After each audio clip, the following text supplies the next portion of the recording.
WMMA scene now. Guys, we're going to take a break from some fight reviews today because we have a lot of fight announcements coming out. Most of these are coming from the UFC. We're going to start in the order that they were announced this week. So first up, for UFC 229 on 6 October, we have in the bantamweight division, Yana Kunitskaya, Foxy Yana versus the Elbow Queen, Lena Landsberg. Should be an interesting matchup looking at these two. Landsberg's coming off a win in the UFC. Kunitskaya's coming off her first fight in the UFC, which unfortunately was a first round TKO loss against Chris Cyborg. Oh well, not going to hold that against her. I mean, she was fighting at featherweight. She hasn't fought at that weight class since before she had a kid. It should be an interesting fight. Both these two prefer to stand. I know at least for Yana, she's not afraid to go to the ground, as shown in her fights against Evinger, because she's pretty crafty with some submissions, pretty strong. Looking forward to this fight. Early prediction, I'm going to go with Kunitskaya. Just early prediction, just off the top of my head, I'm going to go with Yana. Next up, we have at UFC Fight Night 138 on October 27th in the bantamweight division, we have Sarah Cheesecake Morris versus Toledo Bernardo. Morris is coming in 5-3. She's coming off a loss to Lucy Pudilova earlier this year. Before that, she was only fighting about once every year for a while. She's starting to become a little more active. Toledo Bernardo is coming off 2 straight losses in the UFC. She lost her promotional debut against Marion Renault almost a year ago, and then earlier this year she lost a decision to Irene Aldana. They're similar in record, 5-3 for Morris versus 4-3 for Bernardo. Overall experience tells me, early prediction, and again, this could change anytime. Early prediction, I'm going to go with Cheesecake Morris. Excuse me. Moving along, we have 2 of my favorite fighters facing off against each other. Oh, so my favorite fight to try to pick a winner. Again, we're going back to October 6th, UFC 229. In the strawweight division, we have the karate hottie, Michelle Waterson, versus Felice Little Bulldog Herrig. Waterson's coming in 15-6. Herrig's coming in 14-7. Waterson's coming off a win versus Courtney Casey, a split decision about 3-4 months ago, and Herrig is coming off a split decision loss about 4 months ago to Kovalkiewicz. Early pick, I'm going to go with Herrig. Herrig is almost always an underdog, and she tends to surprise people. Most of the people she surprises are the same people that still dog her for losing to PVZ, like 3 years ago. And also people that are just pure haters from when she was on The Ultimate Fighter and blah blah blah. I'm going to go with Herrig because Herrig has generally been competing against roughly stronger competition than Waterson has. Waterson's best win to date in the UFC is debatable between PVZ or Courtney Casey. And in between those 2 wins, she has losses to Tisha Torres, no shame, and the current champ, Rose Namajunas. Certainly no shame in that, especially a lot of people thought that she was ahead on the scorecards before Rose head kicked her and then took her back for the choke. But generally, based on the wins and how they've fared against similar competition, especially, well, I guess they both had splits against Casey. But I'm just going to have to go with Herrig. She's going to be the underdog. They're ranked, I think, 6 or 7 and 7 and 8 in the UFC rankings. But I got to go with Herrick on this one. I think she'll be the underdog, but I think she'll surprise everyone like she tends to do. Okay, next announcement. We're going to UFC Fight Night 139, and that's on November 10th. We're moving up to the bantamweight division. Raquel Pennington versus Germaine de Randamie. De Randamie hasn't fought since she won a decision against Holly Holm a year and a half ago. Pennington is coming off her failed title bid to Amanda Nunes a few months ago. This one is a pick'em. I see it as a very good standing technician in De Randamie, who is also very limited on the ground, versus someone who is, fairly well-rounded, more of a jack of all trades, master of none in Pennington. So I look at this as the technician versus the fighter who will do whatever it takes to win. Meaning she'll do what is necessary to win.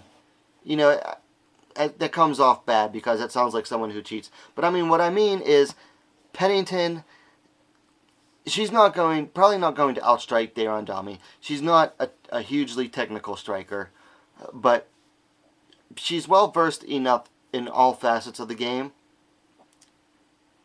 that she'll do what is, strictly necessary in order to win. So, early prediction, as long as Pennington doesn't stand and trade with De Randamie like she did with Nunes, I see Pennington getting a unanimous decision here. Early prediction, we'll see close to the fight night.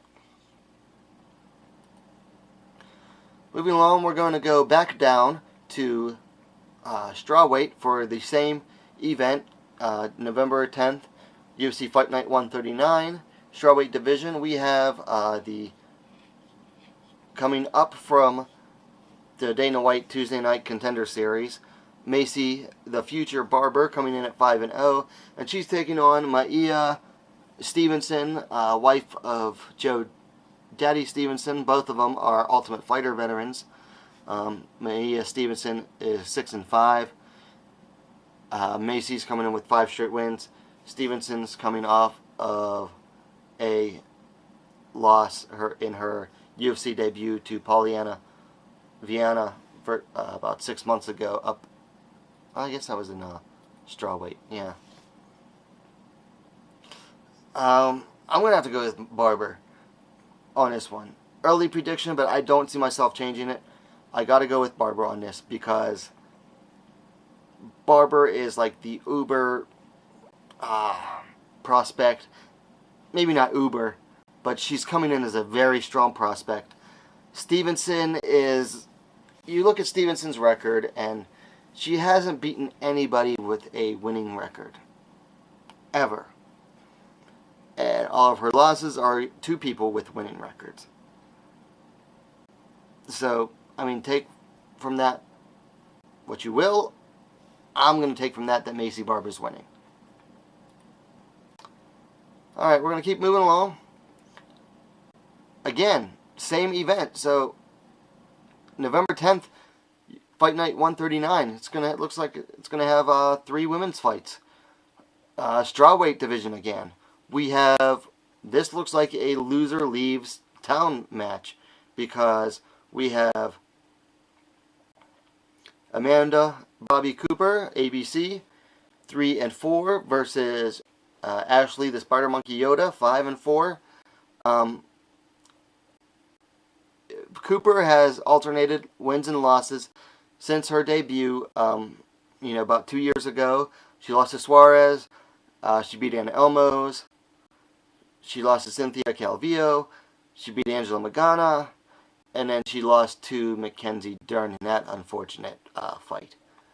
Whereas Ashley Yoder, she lost her UFC debut 2.5 years ago.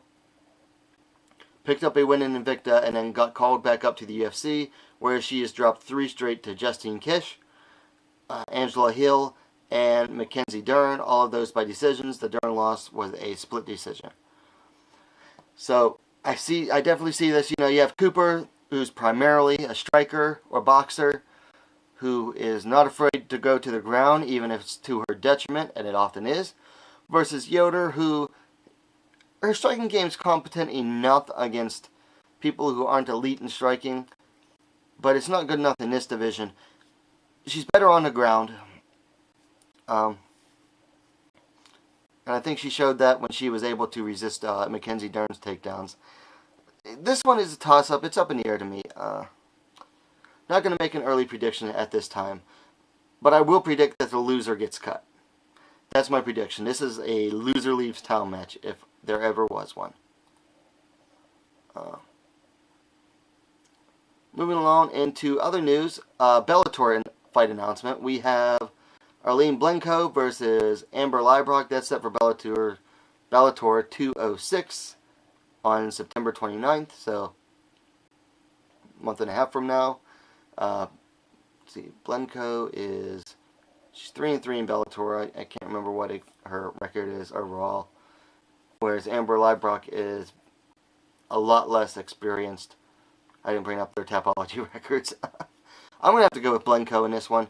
Leibrock could outstrike her in this, but I think Blencowe is overall better on the ground. And she definitely has overall more fight experience. I'm going to go with Blencowe early prediction, but I wouldn't be surprised to have Leibrock win it. In other news, Invicta news, we'll go through the Invicta FC lineup in a second. But, so Viviane Pereira recently got cut from the UFC, and apparently she has signed up a multi-fight deal with Invicta FC. Apparently, according to her and her management, a deal couldn't be brokered with the UFC. So she wasn't exactly cut. She wasn't re-signed at the end of her deal. It's a fine line. She went 2-2 in the UFC. She won her first two, lost her most recent. She doesn't have a date or opponent set for her Invicta debut. Doesn't say how many fights, just says multi-fight. So we'll see Stu Curry in the UFC, Invicta FC sometime soon. So moving along, I think it was last week, but they updated it due to a cancellation. We have the Invicta FC 31 lineup is out. So we'll start with the bottom and we'll work our way up. So they're opening up with main card is a featherweight fight, 145 between Audrey Drew and Holly Salazar.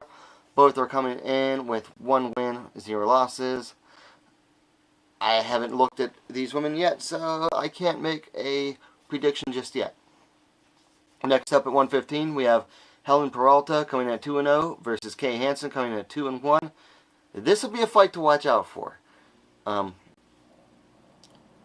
Definitely a fight to watch out for. Kay Hansen is looking pretty good, but so is Helen Peralta. So, a bit early to decide what's going to happen.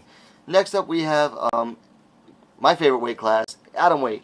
Kelly D'Angelo coming in at 2-2 versus Lindsay Van Zant coming in at 3-0. Van Zant, she's coming in from, I believe, King of the Cage, if I remember correctly. Yeah, she's one of the first fighters to come out of King of the Cage to make it to Invicta.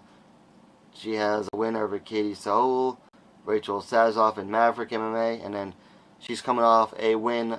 Oh, this is all the way last October. She's coming off a split decision win over B Win.